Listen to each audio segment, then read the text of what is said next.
हिंदी फिल्मों का वो पुलिस अफसर जिसे वर्दी में देखकर लगता था मानो सच में कोई पुलिस अफसर फिल्मों में काम करने आ गया हो।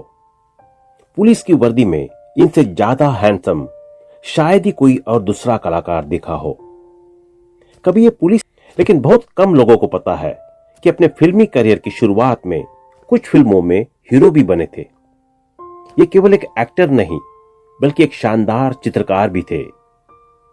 इफ्तिकार साहब का जन्म हुआ था 26 फरवरी 1922 को जालंधर में, लेकिन चूंकि इनके पिता कानपुर में एक कंपनी में अच्छी पोस्ट पर काम करते थे तो इनका बचपन कानपुर में ही गुजरा।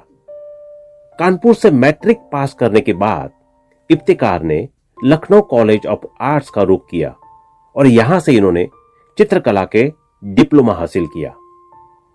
चित्रकला इनके बचपन का शौक था, सो इन्होंने अपना वो शौक पूरा तो कर लिया, लेकिन अभी एक और शौक था जो बचपन से ही इनके साथ चल रहा था, और वो शौक था गाने का शौक। इफ्तिकार को गाने का बहुत शौक था। मशहूर गायक के.एल. सहगल उनके पसंदीदा गायक थे और वो गायकी में के.एल. सहगल की तरह ही अपना नाम कमाना चाहते थे। एक एल्बम भी रिकॉर्ड किया था। इफ्तिकार का गाने का स्टाइल भी काफी हद तक के.एल. सहगल जैसा ही था। ये वो वक्त था जब भारत में म्यूजिक इंडस्ट्री का एपिसेंटर कलकत्ता हुआ करता था। देश की तमाम बड़ी म्यूजिक कंपनियां कलकत्ता में ही थी। इसलिए 20 साल की उम्र में इफ्तिकार साहब कलकत्ता यानी कोलकाता चले गए। कोलकाता पहुंचे HMV म्यूजिक कंपनी के ऑफिस। वहां इनकी मुलाकात हुई उस दौर के दिग्गज म्यूजिशियन कमल दास गुप्ता से, जो कि HMV में नौकरी किया करते थे। कमल दास गुप्ता ने इनका ऑडिशन तो ले लिया और इनकी गायकी से काफी प्रभावित हुए। इफ्तिकार साहब ने HMV के लिए 2 गाने का एक एल्बम रिकॉर्ड किया। इसके बाद ये कानपुर वापस आ गए। कोलकाता से लौटे हुए इफ्तिकार साहब को अभी कुछ ही दिन हुए थे कि इन्हें एक टेलीग्राम मिला। ये टेलीग्राम उन्हें MP प्रोडक्शन ने भेजा था।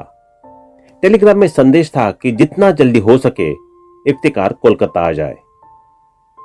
हुआ कुछ यूं था कि इफ्तिकार साहब का ऑडिशन लेने वाले संगीतकार कमल दास गुप्ता ने MP प्रोडक्शन की फिल्म जवाब का म्यूजिक तैयार किया था। कमल दास गुप्ता इफ्तिकार साहब की साफ जुबान और इनकी पर्सनैलिटी से बेहद प्रभावित थे। उन्होंने ही MP प्रोडक्शन में इफ्तिकार साहब की एक्टर की हैसियत से नौकरी देने की सिफारिश की थी। कमल दास गुप्ता की सिफारिश पर ही MP प्रोडक्शन ने इफ्तिकार को वो टेलीग्राम भेजा था।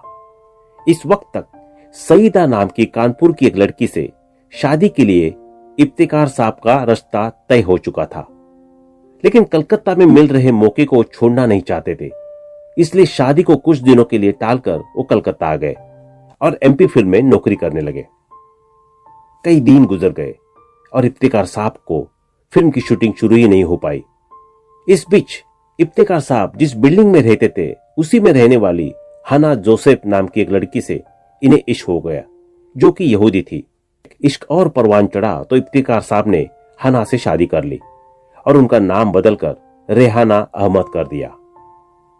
सन 1944 में इफ्तिकार की पहली फिल्म रिलीज हुई थी। इस फिल्म का नाम था तकरार।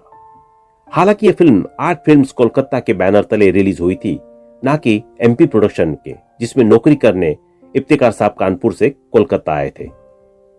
इस फिल्म में इफ्तिकार साहब की हीरोइन थी जमुना, जो कि उस जमाने में बड़ी स्टार थी। अगले साल यानी 1945 में इफ्तिकार साहब की 2 और फिल्में रिलीज हुई।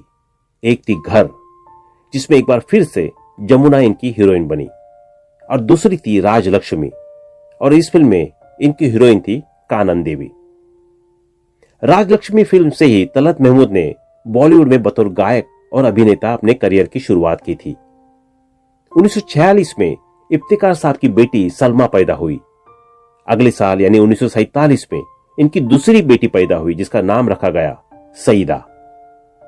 1947 में ही ऐसा क्यों और तुम और मैं नाम से इनकी 2 और फिल्में भी रिलीज हुई।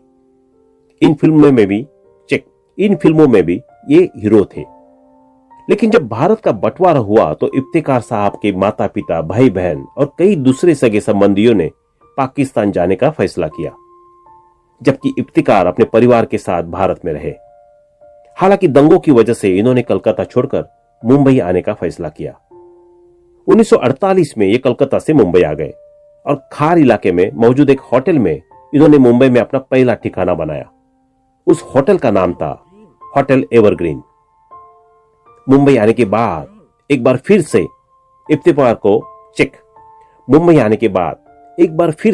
इफ्तिखार को संघर्ष के दौर से गुजरना पड़ा। पैसे की तंगी आ गई थी। हालात ये थे कि कई दफा घर में खाने के लिए भी कुछ नहीं होता था। मजबूरी में इफ्तिखार साहब की पत्नी हना जोसेफ उर्फ रेहाना अहमद को भी एक कंपनी में सेक्रेटरी की हैसियत से काम करना पड़ा। दूसरी तरफ इफ्तिखार साहब को फिल्मों में जो भी छोटा मोटा काम मिल रहा था वो उसे कर रहे थे। इफ्तिखार की किस्मत बदलनी उस दिन शुरू हुई जब ये बॉम्बे टॉकीज में महान अभिनेता अशोक कुमार से मिले। हुआ कुछ यूं कि एक बार कलकत्ता में अभिनेत्री कानन देवी ने इफ्तिखार साहब को अशोक कुमार से मिलवाया था। अशोक कुमार को जब पता चला कि इफ्तिखार एक बड़े उम्दा चित्रकार है तो उन्होंने इफ्तिखार साहब को चित्रकारी सीखने की ख्वाहिश जताई। फिर जब मुंबई में अशोक कुमार इफ्तिखार से मिले तो उन्होंने आखिरकार पेंटिंग सीख ही ली। अशोक कुमार उम्र में इफ्तिखार से काफी बड़े थे, लेकिन वो हमेशा इफ्तिखार साहब को पेंटिंग में अपना गुरु मानते रहे। अशोक कुमार की मदद से इफ्तिखार को कई फिल्मों में काम मिला। 1950 से लेकर 1960 के दशकों के बीच इफ्तिखार साहब के तकरीबन 35 फिल्मों में काम किया। अशोक कुमार की मदद से इफ्तिखार को कई फिल्मों में काम मिला। 1950 से लेकर 1960 के दशकों के बीच इफ्तिखार साहब ने तकरीबन 35 फिल्मों में काम किया, लेकिन इन्हें वो पहचान नहीं मिल पा रही थी जिसकी तलाश हर एक्टर को होती है।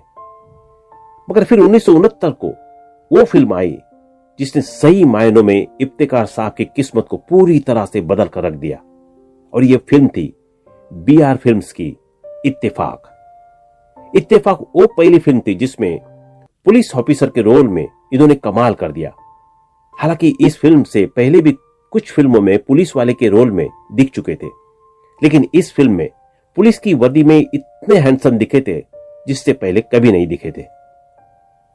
इस फिल्म के बाद तो इफ्तिखार साहब की किस्मत एकदम से बदल गई और इनके पास फिल्मों में काम ही काम आने लगा।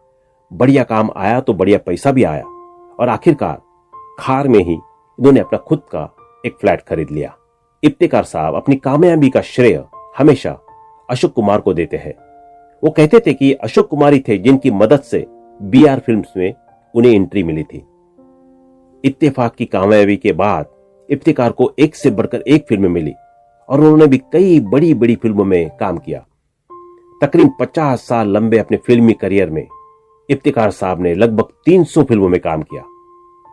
साल 1955 में रिलीज हुई दिलीप कुमार की यादगार फिल्म देवदास में इफ्तिखार साहब भी थे। यह फिल्म में दिलीप कुमार यानी देवदास के लालची भाई द्विजा दास के किरदार में दिखे थे। 1930 के दशक के आखिरी सालों में अपना करियर शुरू करने वाले इफ्तिखार की आखिरी फिल्म थी काला कोट, जो कि 1993 में रिलीज हुई थी। हालांकि इनकी आखिरी रिलीज फिल्म थी यार मेरी जिंदगी, जो कि साल 2008 में रिलीज हुई थी, और यह फिल्म काफी लेट रिलीज हुई थी। इस फिल्म की रिलीज के वक्त इफ्तिखार साहब को दुनिया छोड़े हुए 12 साल बीत चुके थे। बात अगर उनकी निजी जिंदगी के बारे में करें तो इफ्तिखार साहब के परिवार के अधिकतर सदस्य 1947 में देश के विभाजन के वक्त ही पाकिस्तान जा चुके थे, लेकिन अपने परिवार के सदस्यों से इनका संपर्क हमेशा बना रहा। इनके छोटे भाई जिनका नाम इम्तियाज अहमद था, वो भी इनकी तरह एक्टर थे और पाकिस्तान में टीवी का जाना पहचाना चेहरा थे। इनके छोटे भाई मुश्ताक अहमद पाकिस्तान इंटरनेशनल एयरलाइंस में कार्यरत थे। हालांकि रिटायर होने के बाद वो अमेरिका सेटल हो गए। इनकी इकलौती बहन का नाम शमीम था और वो पाकिस्तान के कराची शहर में रहती थी। पाकिस्तान में इनके पिता ने एक और शादी की थी और उस शादी से इनके पिता को एक बेटा भी हुआ था जिसका नाम था इकबाल अहमद। इकबाल अहमद और उनकी पत्नी डॉक्टर थे और अमेरिका में रहते थे। इफ्तिखार साहब कभी कभी अपने भाइयों से मिलने पाकिस्तान जाते थे और अपने परिवार को भी साथ ले जाते थे। एक इंटरव्यू में इफ्तिखार साहब की बड़ी बेटी सलमा ने बताया था कि पाकिस्तान के रावलपिंडी शहर में एक बार उनकी मुलाकात सईदा नाम की उस लड़की से भी हुई थी जिससे पहले इफ्तिखार साहब का रिश्ता तय हुआ था। सईदा इफ्तिकार साहब से मोहब्बत करती थी और इनकी याद में वो आजीवन कुंवारी रही थी। इफ्तिकार साहब की छोटी बेटी का नाम सईदा ही था और उनकी शादी मुंबई में हुई थी। सईदा को कैंसर हो गया था। कैंसर से लड़ते हुए 7 फरवरी 1995 को सईदा की मौत हो गई थी। बेटी की मौत का सदमा इफ्तिकार साहब बर्दाश्त नहीं कर पाए और लगभग 1 महीने के बाद यानी 1 मार्च 1995 को इफ्तिकार साहब ने भी दुनिया को अलविदा कह दिया। इफ्तिकार साहब की बड़ी बेटी सलमा की बात करें तो साल 1964 में उन्होंने बिपिन चंद्र जैन से शादी की थी। बिपिन चंद्र जैन देहरादून के एक अमीर खानदान से ताल्लुक रखते थे और एक्टर बनने मुंबई आए थे। सलमा और बिपिन चंद्र जैन ने लव मैरिज की थी। सलमा के पति बिपिन चंद्र जैन के दादा का नाम राय बहादुर उग्रसेन जैन था और वो देहरादून के मशहूर बिजनेसमैन थे। राय बहादुर उग्रसेन जैन देहरादून नगर पालिका के चेयरमैन भी रह चुके हैं। चेक। राय बहादुर उग्रसेन जैन देहरादून नगर पालिका के चेयरमैन भी रह चुके थे। बिपिन चंद्र जैन से शादी करने के बाद सलमा उनके साथ देहरादून चली गई और एक कॉलेज में अंग्रेजी टीचर की हैसियत से काम करने लगी। सलमा के 2 बच्चे हुए, एक बेटा और एक बेटी।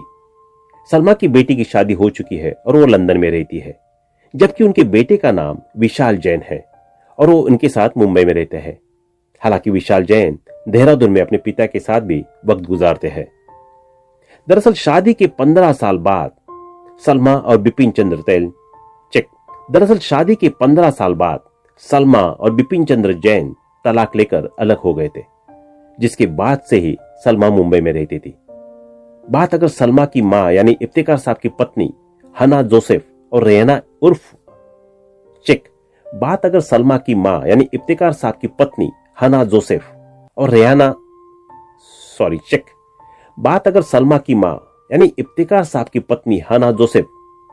रेहाना अहमद की करे तो लगभग 90 साल की उम्र में साल 2013 में भी ये दुनिया की छोड़कर चली गई।